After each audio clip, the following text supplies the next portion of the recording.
ইফতার করার পরে আমার পেটের ভিতরকার দুষ্টু পিশাচেরা কানে কানে বলছিল আজকে একটু দুধ চা খাওয়া যায়, তাও আবার আখের দুধে দুধ চা। তো তারপরে একটা সোনার মতো পাতে নিয়ে নিয়েছি, দেখছো? তারপরে দিয়ে দিয়েছি দুধ, খাঁটি আড়ঙের দুধ, সাথে দিয়েছে সামান্য টেস্টানি পানি। এই তো সেই খাঁটি আখের গুড়টা দিয়ে গুটা গুটা গুটা গুটা কুটতেছি, মানে গুটা গুটা ছাড়া কোনো রান্নাই হবে না।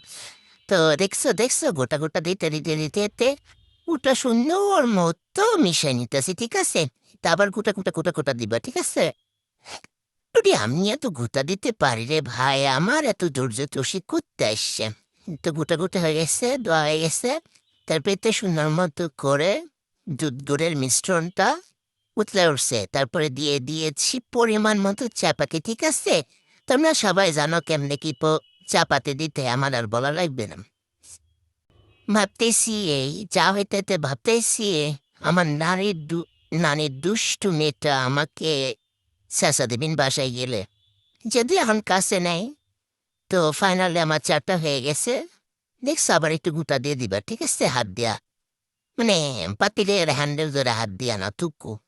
এই তো ফাইনালি একটা বুত্তা মার্কা বড় কাপে চাটা নিয়ে নিয়েছি। ওকে, টা পুরা